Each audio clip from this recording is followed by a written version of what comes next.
The atmosphere at SpaceX's Starbase Center is brimming with anticipation as Booster 9 progresses through each upgraded stage.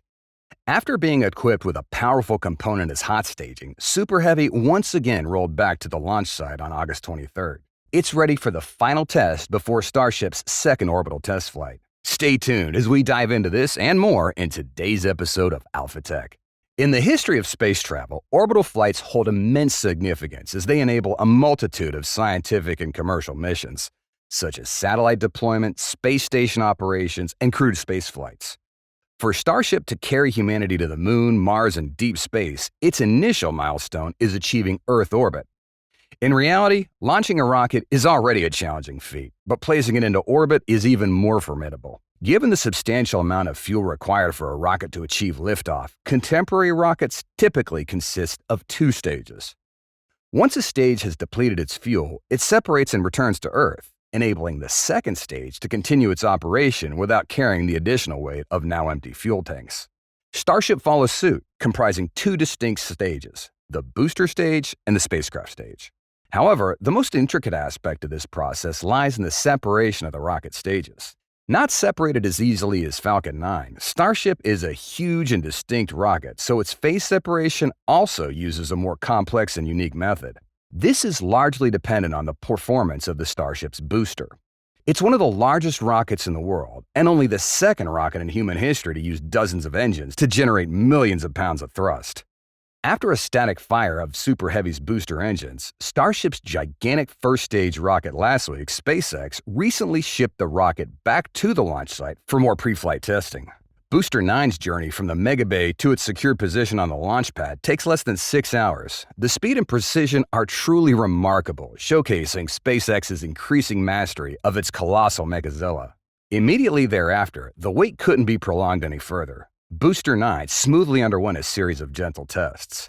It began with testing the graceful movements of the grid fins. Just an hour later, Booster 9 was allowed to perform the spin prime test. At this time, the rocket was loaded with super-chilled liquid oxygen and flowed through the Raptor engine's turbopumps that simulate firing the engines without lighting them. During the test, Fire X, comprised of water and nitrogen, is triggered to disperse gases and prevent any unintended ignitions like the one that occurred during the Booster 7 spin prime test. If things go smoothly, the subsequent phase will involve the static fire test, possibly incorporating hot staging. Notably, there are certain road closures observed from Cameron County, particularly on the 25th and 28th, likely indicative of crucial testing milestones. As of the current moment, only the booster stage has been shipped, and SpaceX hasn't yet stacked the second stage Starship on top of the first stage. This is because Booster 9's partner, Ship 25, is still continuing its preparations for the flight at the rocket garden at the end of Remedios Avenue. Here, teams are gradually installing all the thermal protection system tiles on the cone-shaped nose points of the spacecraft and conducting internal work on its payload bay to ready it for the journey. It's going to be soon. Ship 25 could be transported to the launch site shortly thereafter to combine testing with Booster 9. These will be intense and remarkable trials. After the first launch, valuable lessons were learned, marking the process of testing Booster 9 more cautious and attentive to any developmental aspect of Starship. The Booster 9's testing won't take too long if all goes according to Elon's plan. Next Starship launch soon, the SpaceX founder and CEO wrote in a reply to the company's Booster 9 post. This is the most optimistic outlook for Booster 9, with the hope that this testing iteration will prove a comprehensive success, eliminating the need for additional repairs and adjustments.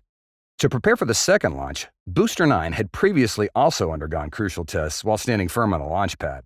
Booster 9 completed 2 successful cryogenic proof tests, as well as a full cryogenic proof test last month. It also completed the spin prime and, more importantly, the static fire test of Booster 9. The test was highly successful with a forceful ignition of the Super Heavy, resembling a lord roaring amid space. It's important to note that the plumbing system of the Super Heavy is arguably one of the most intricate engineering designs globally. Starting the engines requires a delicate balance of multiple pumps and turbines to ensure that fuel and propellant can flow into the engines for ignition. Therefore, even though the Super Heavy is ignited at full capacity for a short duration, it is a step closer to success. In addition, the deluge system and the cooling steel plate displayed exceptional performance, completed within just 3 months.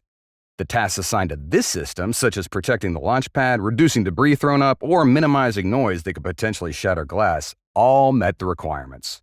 However, this trial also witnessed some of the rocket engine ceasing operation, indicating that engine-related issues persist with the Starship.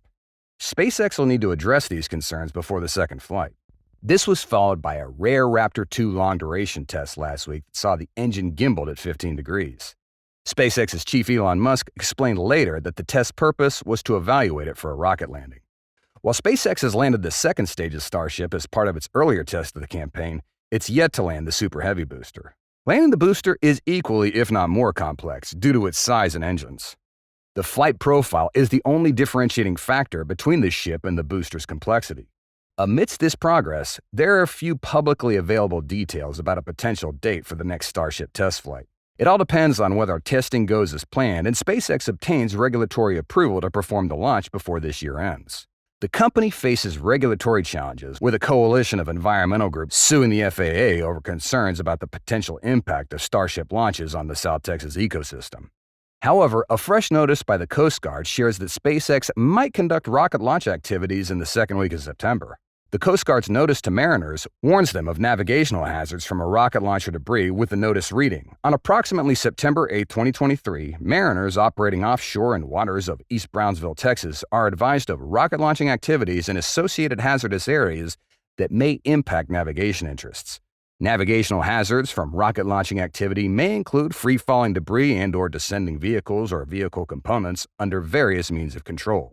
Mariners should avoid all waters within rocket flight trajectories originating from launch sites in the vicinity of Boca Chica Beach and Brownsville, Texas." The notice is the first part of the puzzle to paint a full picture of the second test flight. It'll be launched as originally planned by SpaceX. When Starship does launch, it flies east over the Gulf of Mexico and between the Straits of Florida and finishes off near Hawaii.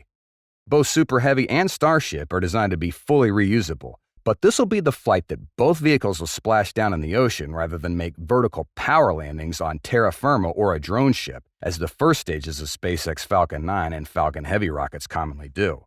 Booster 33's Raptor methane liquid oxygen engines are planned to shut down and separate from ship later.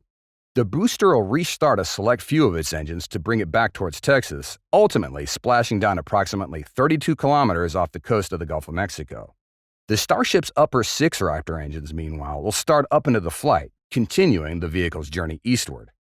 Starship won't complete a full orbit of Earth, but it'll reach close to what's being termed orbital velocity for low Earth orbit, about 17,500 miles an hour, or 28,160 kilometers per hour.